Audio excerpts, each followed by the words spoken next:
Shalom, selamat pagi, salam sejahtera bagi kita semua. Tema renungan kita pada pagi hari ini berjudul Tidak Sesuai. Belajar meresponi jika hidup berjalan tidak sesuai dengan rencana dan keinginan jika kita ingin memanfaatkan waktu. Sebab respon kita bisa salah, dan respon yang salah menciptakan sikap, dan sikap ini menentukan karakter yang tidak serupa dengan Kristus akibat kecewa karena hidup berjalan tidak sesuai keinginan dan rencana. Respon yang salah adalah menyia-nyiakan waktu untuk perkara yang tidak penting.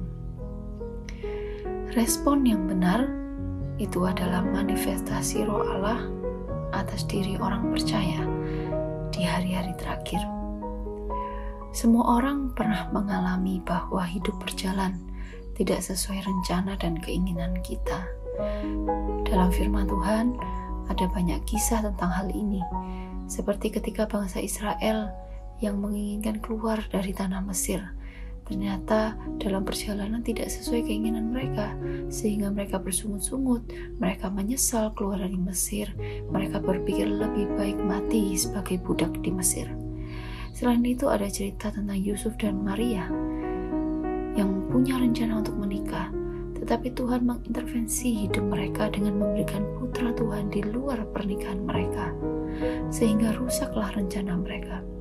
Respon Yusuf pada saat itu hampir salah. Dia hendak menceraikan tunangannya.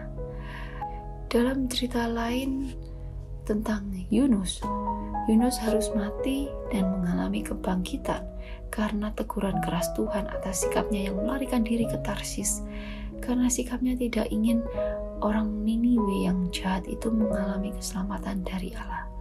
Rencana Allah tidak sesuai keinginan Yunus, sehingga respon pertama kali Yunus salah. Akibatnya dia mati ditelan ikan. Respon yang salah menyia-nyiakan waktu. Kemudian apa nasihat firman Tuhan untuk kita lakukan? Yang pertama, hold on and behold. 1 Petrus 4 ayat 7 dituliskan, kesudahan segala sesuatu sudah dekat. Karena itu kuasailah dirimu dan jadilah tenang, supaya kamu dapat berdoa.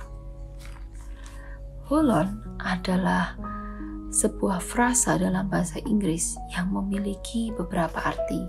Yang pertama adalah tunggu sebentar, jangan terburu-buru mengambil tindakan. Karena kehendak Tuhan harus kita utamakan dibandingkan rencana dan keinginan kita. Arti yang kedua, jangan menyerah untuk memahami kehendak Tuhan. Jangan sampai lebih kuat kedagingan kita jika kita sudah berhasil mengalahkan keinginan daging. Dan yang arti ketiga adalah pegang erat kehendak Tuhan. Kemudian behold adalah kata yang memiliki arti lihat atau perhatikan. Kata ini sering digunakan untuk meminta seseorang untuk memperhatikan sesuatu yang penting atau menakjubkan. Lihat bagaimana Yusuf dan Maria menunggu dan memperhatikan kehendak Tuhan. Mereka tidak menyerahkan diri kepada kedagingan mereka, tetapi menyerahkan kehendak mereka kepada kehendak Tuhan dan memegang erat kehendak Tuhan dalam kehidupan mereka untuk melahirkan dan membesarkan putra Allah. Menunggu dan memperhatikan Tuhan dapat diaplikatifkan dengan berdoa dan berpuasa untuk mencari kehendak Tuhan, mengalahkan kedagingan, dan memegang erat rencana Tuhan dalam hidup kita. Berdoa tidak hanya mengkomunikasikan isi hati kita kepada Tuhan, tetapi menunggu Tuhan mengkomunikasikan nubuat dan visinya kepada kita. Apapun rencana manusia, tetaplah keputusan Tuhan yang terlaksana. Jadi berdoa adalah untuk mengerti kehendak Tuhan.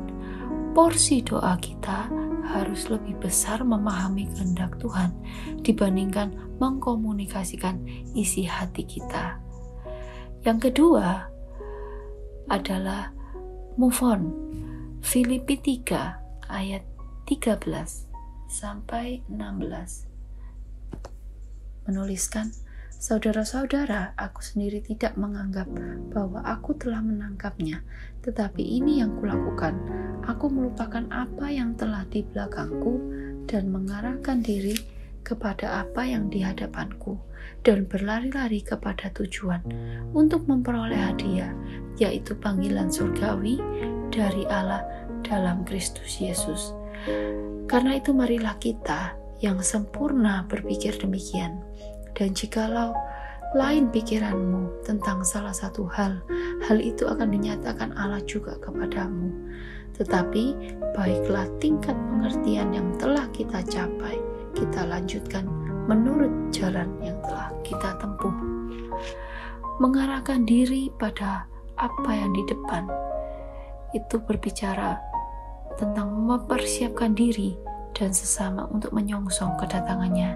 Yang kedua, dengan menyerahkan diri pada intervensi Tuhan, tidak menyia-nyiakan waktu untuk hal yang tidak penting, berlari kepada tujuan panggilan surgawi, bukan ke arah yang lain, seperti masih mengejar pengakuan orang, masih mengejar pujian orang, mengejar ambisi pribadi yang tidak ada kaitannya dengan kerajaan Allah.